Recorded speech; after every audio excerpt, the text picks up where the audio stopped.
Last night, I was privy to go to a concert of one of my all-time favorite bands, which is the Psychedelic Furs. I said, okay, the heck with it. I'm going to go by myself. I'm a grown woman. I can do this.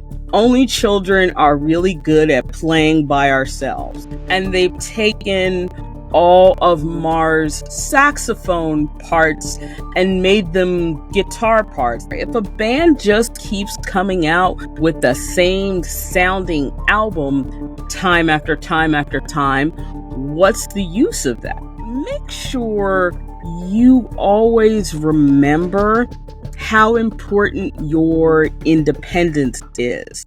Hey there, everyone. Brick City Brown Chick coming at you with another episode. And this week, I am talking about the intersection of independence and music. And by that, I don't mean independent musical artists. I mean a person's independence and autonomy coming together with their love of music. Last night, I was privy to go to a concert of one of my all-time favorite bands, which is the Psychedelic Furs. If you're not that familiar with the Furs as a band and their body of work, I can pretty much guarantee you that if you're over the age of, let's say, 45, you are familiar with their biggest hit, which is from the John Hughes movie Pretty in Pink. Pretty in Pink, the namesake song, is the song that everyone knows the Furs for. But of course, they have a ton of other songs. They've been together since 1977. So there really is a rich history to dig into. I bought tickets for this concert probably 4 months ago. And I had asked a friend of mine who usually goes to shows with me if she wanted to go.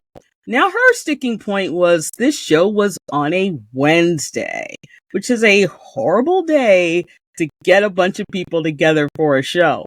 But the reality is there's only 52 weeks in a year, right? So you can't have shows only on weekends. It's just not possible, especially if you, like the Psychedelic Furs, are on a world tour. There are gonna be some crappy days like Tuesday, Wednesday, Thursday where you're gonna have to have a show. So the show was on a Wednesday night, so she was like, I gotta be in the office Thursday, I can't do that. And the arena or venue that the show was at is called the Anthem. And it is a sort of, I call it a mixed venue in that it is strictly a concert venue, unlike a lot of other places around here, which I talked about a couple of weeks ago with the Queen concert. The Anthem is strictly for shows, but it's mixed use in that the floor area is usually standing only. And then the upper part of the venue has seats. Sometimes for shows, if they know the crowd is not going to be overly large, they will only open the standing only portion of the venue. I really hate the trend of these standing only venues. I'm 55. I make no apologies about that. I'm 55. And standing up for 3 hours is a whole lot. And as the American population continues to age, today's 20-something people are going to be 30-something when they look around, and then they're going to be 40-something. And they're not going to want to be in these standing venues either. But the Psychedelic Furs show was a packed house, so they did put folding chairs down in the expensive area, down on the floor of the venue. I was up high, probably in the last row, but they have huge screens. It's not an overly large venue. It's not like being in a sporting arena like the Queen show was. So it's close enough that you see everybody, you see everything that's going on stage. And the Furs put on an amazing show, which I'll talk a little bit more in a minute. So with my friend not wanting to go and my husband not wanting to go, I said, okay, the heck with it. I'm going to go by myself. I'm a grown woman. I can do this. A lot of people get into relationships, especially long-term relationships. And my husband and I, we just celebrated our 26th wedding anniversary, but we were together 4 years before we got married. So we have been together 30 years. That's a lot of shows to go to as a couple. But I wanted to see the Furs. I was determined to go, and so I decided to go. So I got in my car, drove from our home down to DC. This is my last DC show until this administration changes because I refuse. And then I got in a cab at Union Station, went over to the show, and then at the end did the whole thing in reverse. Got in an Uber, went back to Union Station, got my car, went back home. I am an only child. I've said that several times. A friend of mine, Dee, is also an only child, and what she always says is, only children are really good at playing by ourselves. And it's absolutely true. We learn at a very young age that there are no other people our age around, and if we're going to have fun, we're going to entertain ourselves. So going places by myself has never been an issue. It just doesn't happen often because most of the time, even if it's somebody he doesn't particularly want to see, my husband will go because he understands music and live music are one of the things I really love, even though he loves music but does not love live performances. He just was not up for this show, so I went by myself. The Psychedelic Furs are a band I have loved since the early 80s, since their early days. They got together in 1977. The Furs are Richard and Tim Butler, who are brothers. Richard is the lead singer. Tim is the bass player. Some of the other pieces and parts of the Furs have changed over the years, like with many bands, so they are the core of the band. At this point, they are joined by Amanda Kramer, who is their keyboard player. She's been with the Furs probably close to 20 years now. She's been with them a very long time. Zach Alford is their drummer, who is absolutely amazing. If you see pictures of him, he will look familiar to you. That's because he used to play with the B-52s. He's in their video for Good Stuff. I believe he's also in the video for Love Shack. So he has a very powerful and very distinct drumming style. Joining them as their guitar player at this point is Rich Good. He's been with them probably 7-8 years, something like that. The Furs are the type of band that the minute you hear the beginning of a Furs song, you know it's a Furs song. When you hear Richard Butler's voice, and his voice is super deep, it's almost a baritone voice, you know that voice. It is very distinctive. I call it a cross between Lou Reed and David Bowie. David Bowie had a sort of higher cadence voice than Richard does, but if you put Lou Reed and David Bowie together, you get a sense of what Richard Butler's voice is like. It's fascinating because that is his singing voice, but his speaking voice is very, very high.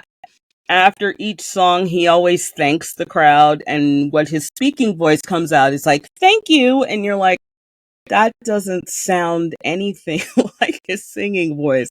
Now, I know Richard was a smoker for many years, so part of why his voice is so deep and so distinct is from the years of smoking. This was probably my fourth, maybe fifth time seeing the Furs. And the previous times I've seen them, especially the last time, his voice really sounded rough. Like he should probably quit singing or just give up. I think he gave up smoking a while ago now, but the years had really taken a toll on his voice. But last night, his voice was strong and clear, and he's almost 70 years old. So it was amazing and very heartening as a longtime fan to see how much his voice has come back. In terms of the show itself, I thought the show was amazing.